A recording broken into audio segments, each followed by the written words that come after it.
பசுமை தாயகத்தின் நிறுவனரும் பாட்டாளி மக்கள் கட்சியின் நிறுவனருமான சமூக நீதி போராளி மருத்துவர் ஐயாவை வணங்கி இந்த நிகழ்ச்சியை தொடங்குகின்றோம்.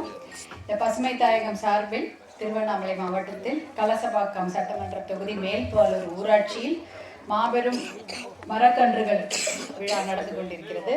இது முன்னாடியே எல்லாம் சொன்னாங்க, திருவண்ணாமலை மாவட்டத்தில் நடக்கக்கூடிய இது ஒரு மரக்கன்று பசுமை தாயகம் நிகழ்ச்சி, மரக்கன்றுகள் நடும் விழா அப்படின்னு. அப்போ இவங்க சொல்லும்போது எங்கள் ஊருக்கு வந்தீங்க, எங்கள் ஊருக்கு நம்மளுடைய பாலூர் கிராமத்திற்கு வந்திருக்கிறீங்க, எங்களுக்கு ரொம்ப சந்தோஷமா இருக்குன்னு. ஆனால் நான் தான் கொடுத்து வைத்தாள் என்று சொல்கிறேன். ஏன்னா இந்த ஊருக்கெல்லாம் நான் கண்டிப்பாக வந்திருப்பேன் சின்ன பொண்ணா இருக்கும்போது. ஏன்னா எங்கள் அப்பாவுடைய ஊர் பக்கத்தில் தான், அங்கே திருமணங்கள் எங்கள் அக்கா அண்ணி எல்லாம் எல்லா பக்கத்தில் அக்கம் பக்கத்து ஊரில் தான் பொண்ணு எடுப்பாங்க, தெரியும் இல்லையா? ஏதாவது ஊருக்கு கண்டிப்பாக திருமணத்துக்கு வந்து போயிருப்பேன். நான் இந்த பகுதிக்கு வந்திருப்பேன், அப்போ தெரிஞ்சிருக்காது. இப்போ மறுபடி வருவது என்னுடைய கொடுப்பினை. உங்களையெல்லாம் பார்ப்பது என்னுடைய சந்தோஷம் தான் நான் நினைக்கிறேன். உங்களெல்லாம் என்னுடைய அருமை சகோதரிகளையும் சகோதரர்களையும் பார்ப்பது என்னுடைய கொடுப்பனையாகவும் என்னுடைய சந்தோஷமாக தான் நான் நினைக்கிறேன். இந்த வெயில்லையும் இவ்வளவு பொறுமையாக உட்காந்து, அதுவும் சிரிச்ச முகத்தோட உட்கார்ந்து இந்த நிகழ்ச்சியை கேட்டு கொண்டிருக்கும் அருமை சகோதரிகளுக்கும் நிகழ்ச்சியை ஏற்பாடு செய்து இடம் இல்லைனாலும் நாங்கள் நின்று கொண்டே இந்த நிகழ்ச்சியை ரசிப்போம் என்று நின்று கொண்டிருக்கும் அருமை சகோதரர்களுக்கும் ஊடகத்துறை நண்பர்களுக்கும் வனத்துறையில இதுக்கு மிகப்பெரிய ஒத்துழைப்பு கொடுத்த வனத்துறையினருக்கும் என்னுடைய மனமார்ந்த நன்றியை தெரிவித்துக் கொள்கின்றேன். நம்மளுடைய ஊரு பச்சையா இருக்கணும் தானே நம்ம விருப்பப்படுவோம்.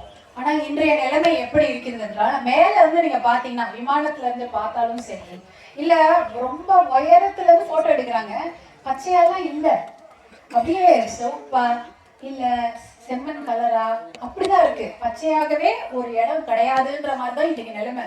உலகம் முன்னாடி பார்க்கும்பொழுது நீல கலர்ல உருண்டையா இருக்குமா, அந்த பழைய போட்டோஸ் எல்லாம் பார்க்கும்பொழுது உலகமே அப்படியே நல்லா தண்ணி இருந்தா தானே நீரின்றி அமையாது உலகுன்றாங்க. உலகத்துல கிட்டத்தட்ட அதிகமாக இருக்கக்கூடியது 70% மேல தண்ணி தான் இருக்கு.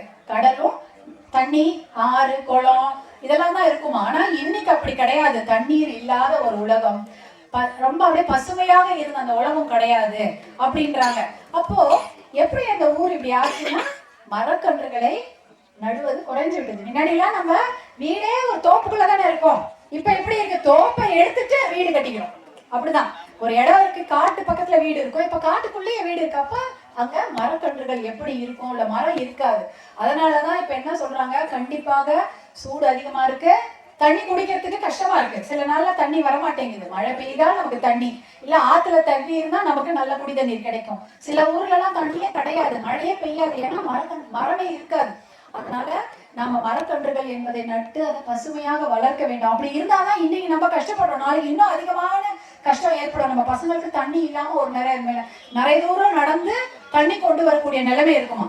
ஏன்னா இப்ப குழாவை திறந்தா தண்ணி வரணும், அதான் நம்மளுக்கு வீட்டை குழா திறந்தா தண்ணி வரணும். இல்ல போய் பக்கத்துல போய் ஒரு குளத்துல இருந்தோ கிணத்துல இருந்தோ சேர்ந்துனா தண்ணி வரணும். இப்ப அப்படிலாம் கிடையாது. ஏன்னா நிலத்து கீழேயும் தண்ணி இல்ல, நம்ம மரம் இல்லாததுனால மேல இருந்து பெய்யற மழையும் குறைஞ்சிருச்சு, ரொம்ப குறைஞ்சு போயிடுச்சு. அதான் உண்மையான விஷயம். நிறைய மழை பெஞ்சிட்டு இருந்தது, இப்ப அவ்வளவு கிடையாது, கம்மியா தான் இருக்கு. அப்போ விவசாயம் பாதிக்கிறது, குடிக்கிறதுக்கு தண்ணி இல்லை. அதனால நம்ம பூமிய திருப்பி நம்ம பச்சையா கொண்டு வரணும். இப்ப போட்டோல பார்க்கும்போது பச்சையெல்லாம் இல்ல, வெறும் அப்படியே காஞ்சு போய் கிடக்குது. ஆனா பச்சையா கொண்டு வரணும்னா இந்த மாதிரி காடுகளை உருவாக்க வேண்டும். இப்ப சில ஊர்ல எல்லாம் என்ன பண்றாங்க, இடம் கிடையாது, சில ஊர்ல இடம் இல்ல. எப்படி என்ன பண்றாங்க, ஜப்பான் மாதிரி ஊர்ல எல்லாம் இவ்வளவுதான் ஊரு, அதுல அவங்களுக்கு காடு இல்லாததுனால குறுங்காடுன்ற ஒரு அமைப்பை கொண்டு வராங்க. குறுங்காடுன்னா ஒரு சின்ன இடம், அந்த சின்ன இடத்துக்குள்ள ஒரு 1000 கன்று இல்ல 10,000 மரக்கண்டை நட்டுட்டு அந்த மரக்கன்றுல இவங்க பக்கத்துல இங்க ஒண்ணுன்னா இங்க ஒண்ணு, இங்க ஒண்ணு அங்க ஒண்ணு, அப்படி நட்டுட்டா என்ன ஆகும், எப்படி வளரும், இடிச்சு அடிச்சு போட்டுக்கிட்டு ஒரு 10 மரக்கன்று நடுறாங்கன்னா அதுல ஒரு 4 தான் பிழைக்குமா. ஆனா அந்த மாதிரி போட்டு வேற வழியில அவங்க காடு கொண்டாந்து ஆகணும், மழை வேணும் அப்படின்றதுனால அந்த குறுங்காடுகளை உருவாக்குறாங்க. சென்னை போன்ற நகரங்கள்ல கூட அந்த குறுங்காடுகள் உருவாக்கப்பட்டிருக்கிறது. ஏன்னா காடு என்பதில்லை, பசுமை என்பதில்லை, பச்சையாவே இல்லை, மரங்கள் இருந்தாதான் தண்ணி வரும். அப்ப இந்த மரம் இல்லாம என்ன பண்றது, சரி இருக்கிற அந்த சின்ன இடத்துல ஒரு லட்சக்கணக்கான மரக்கன்றுகளை நட்டுட்டு அதை எப்படியாவது அதுலயே அடிச்சு பிடிச்சி வளர்ந்துக்கிட்டோம். வளர்ந்த அப்புறம் கொஞ்சமாவது மழை பெய்யும் அப்படின்ற ஒரு எண்ணத்துல அப்படி குறுங்காடு உருவாக்குறாங்க. ஆனா இங்க நான் இங்க இந்த மேல்பாலூர் கிராமத்துல, இந்த பாலூர் கிராமத்துல பார்க்கும்போது அவ்வளவு மன நிறைவாக இருக்கிறது. இவ்வளவு பெரிய ஏக்கர் கணக்குல நீங்க அதை எடுத்து அந்த இடத்துல நீங்க மரக்கன்றுகளுக்கு நிறைய இடம் விட்டு அது வளரத்துக்கு ஏற்ப இடம். ஒரு சின்ன ரூம்ல 10 பேர் இருந்தா எவ்வளவு கஷ்டமா இருக்கும். ஆனா இப்ப இது நீங்க ஒரு எல்லா மரக்கன்றுகளும் நன்றாக வளர்வதற்கு அந்த கேப் எல்லாம் விட்டுட்டு இத்தனை மரக்கன்றுகளை நீங்கள் வைத்திருப்பது மிகப்பெரிய சாதனை. அது யாருமே செய்ய முடியாது. இதை பார்த்து மத்த ஊர்ல கத்துப்பாங்க கண்டிப்பா. ஐயோ நம்மளும் இதை செய்யணும், நம்ம ஊர் பக்கத்துல இந்த மாதிரி ஒரு இடம் வேணும். அப்படி இருந்தாதான் நிலத்தடி நீரும் கிடைக்கும், மேல இருந்து மழையும் கிடைக்கும் அப்படின்ற விஷயத்தை எல்லாருக்கும் நீங்க புரிய வச்சிருக்கீங்க. அதனால இந்த கிராம மக்களுக்கு என்னுடைய வாழ்த்துக்களை நான் தெரிவித்துக் கொள்கிறேன். ஏன்னா இந்த மரக்கன்றுகளை நீங்க வச்சதுனால கண்டிப்பாக ஒரு 5 வருஷத்துல இது நல்லா வரும். அப்ப உங்களுக்கு நிழல் கொடுக்கும், கனி கொடுக்கும், நிறைய பறவைங்க வரும். இதெல்லாம் இருந்ததுன்னா இன்னும் பெரிய பசுமையாக இந்த ஊர் இருக்கும். அப்படி இருக்கும் பொழுது தண்ணி இருக்கும், நல்ல தண்ணி கிடைக்கணும்ல. தண்ணியை காசு போட்டு எப்படி வாங்க முடியும்? நல்ல தண்ணி இருக்கு, நமக்கு பிரச்சனை இருக்காது, நம்ம பசங்க ஹெல்த்தியா இருப்பாங்க. நம்ம வாழ்வுடைய யாருக்காம வாழறோம்? நம்ம குழந்தைங்க நல்லா இருக்கணும், நல்ல சுவாசம், நல்ல காத்து கிடைக்கணும், நல்ல சுத்தமான தண்ணீரை குடிச்சிட்டு அவங்க நல்ல சுகாதாரமா நல்ல வலுவா உடல்நிலையும் நல்லா இருக்கணும், மனநிலையும் நல்லா இருக்கணும்ன்றது தான் நம்ம வாழறோம். அப்படிப்பட்ட பசங்களுக்காக தான் நீங்க நட்டு வச்சிருக்கீங்க. இன்னைக்கு இந்த மரக்கன்றுகளை நீங்கள் நட்டிருப்பது நாளை நம் பிள்ளைகளுக்கு ஒரு நல்ல வாழ்க்கை அமையும். அவங்களுக்கு சுகாதாரமான ஒரு வாழ்க்கை, நல்ல ஒரு பாதுகாப்பான ஒரு வாழ்க்கைக்கு இது நீங்க இன்னைக்கு போட்டிருக்கிறீங்க விதை. இதை நீங்க பசங்க மாதிரி தான் நம்ம பார்க்கணும். நம்ம வீட்டுல நம்ம குழந்தைங்களை எப்படி பாத்துக்கிறோம், பார்த்து வளர்ப்போம். அதே போல ஒரு மரக்கன்றுகளையும் நீங்க எல்லாரும் தத்து எடுத்துட்டு பார்த்து வளர்க்க வேண்டும். அதனாலதான் எல்லாரும் உங்ககிட்ட ஒரு வேண்டுகோள் வைக்கிறாங்க. இதை ஒரு 5 வருடங்கள் கழித்து வரும்போது இது மிகப்பெரிய காடாக, மிகப்பெரிய தோப்பாக இது இருக்க வேண்டும் என்று உங்ககிட்ட வேண்டுகோள் வைக்கிறார்கள். ஏன்னா நீங்க அதை பார்த்துப்பீங்கன்ற நம்பிக்கை தான். எப்பயுமே நாங்க பசுமை தாயகம் சார்பாக நாங்கள் மரக்கன்றுகளை நடும்பொழுது ஒரு பள்ளிக்கூடத்தை தான் வைப்போம். ஏன்னா அந்த குழந்தைங்க பாத்துக்குவாங்க அப்படின்ட்டு. ஏன்னா அந்த குழந்தைங்களுக்கு ஒரு ஆர்வம் இருக்கும், இது நம்ம வச்ச மரம் நல்லா வளரணும் அப்படின்னு பாத்துப்பாங்க. அவங்க வச்சோடனே உங்களுக்கு சர்டிபிகேட் எல்லாம் கொடுப்பாங்க, சான்றிதழ் கொடுப்பாங்க. நீங்க வச்ச மரம், அதுங்க பசங்க படிச்சுட்டு வெளில போகும்போது உங்களுக்கு சான்றிதழ் கிடைக்கும், நீங்க நல்ல மரக்கன்றுகளை வைத்து இது இவ்வளவு தூரம் உயரமா வளர்த்திருக்கிறீங்க அப்படின்ட்டு. அதே போல உங்களுடைய குழந்தைங்களுக்காக தான் நீங்க வச்சிருக்கீங்க. அதை நீங்கள் பாதுகாக்க வேண்டியது உங்களுடைய கடமை, உங்களுடைய பொறுப்பு. நானும் உங்ககிட்ட ஒரு விஷயம் சொல்லணும். ஏன்னா நான் நிறைய இடத்துங்களுக்கு போகும்போது சொல்லுவாங்க, இது நீங்க 10 வருஷத்துக்கு முன்னாடி இந்த பள்ளிக்கூடத்துல நீங்க வச்ச மரம் தான் அப்படின்னு சொல்லிட்டு என்னோட செய்து ஒரு போட்டோ அவங்க எடுப்பாங்க. நான் அந்த மரக்கன்றுகளை வைக்கும் போது அது சின்னதா இருந்திருக்கும். நீங்க அந்த மரக்கன்று வளர்ந்து மரமாகிய பின்பு அந்த நிழல்ல நாங்க அந்த நிகழ்ச்சியை நடத்தியிருப்போம். அப்போ ஒரு போட்டோ எடுப்பாங்க, ஒரு புகைப்படம் எடுப்பாங்க. அதே மாதிரி மருத்துவர் அன்புமணி அவர்கள் கூட நிறைய ஊருக்கு போவாங்க.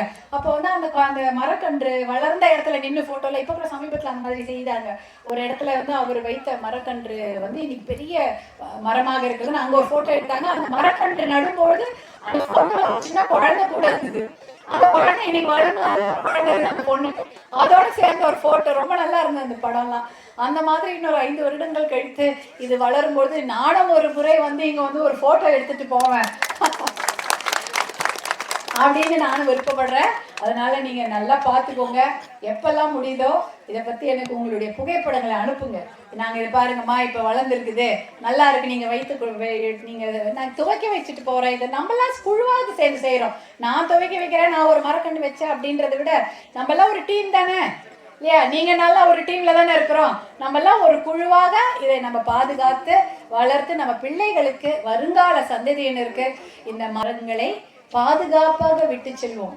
அவங்களுடைய பாதுகாப்பு, அவங்களுடைய வருங்காலத்திற்காக தான் நம்ம இதை செய்யறோம். இந்த மனதில் வைத்துக்கொண்டு நம் பிள்ளைகள் எதிர்காலம் நன்றாக இருக்க வேண்டும். நம் குழந்தைங்க ரொம்ப சுகாதாரமாக இருக்கணும். அவங்க அவங்களுடைய உடல் நலம் நல்லா இருக்கணும். நல்ல காத்து, நல்ல தண்ணி, நல்ல இடம். இந்த சுத்தி பார்த்தா அவ்வளவு மலையும் அவ்வளவு அழகா இருந்தது. இந்த பருவத மலைக்கு மேல எல்லாம் போறது ரொம்ப கஷ்டமா? யாரையெல்லாம் போயிருக்கீங்களா?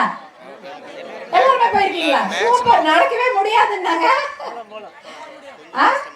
படி போட்டிருக்காங்க. அதுவே கூட போட்டோல பார்த்தா அவ்வளவு பயங்கரமா இருக்கு. அது கஷ்டப்பட்டு ஏறி போயிட்டு இருக்கிறாங்க. நீங்களாம் எப்படி போனீங்கன்னு தெரியலையே.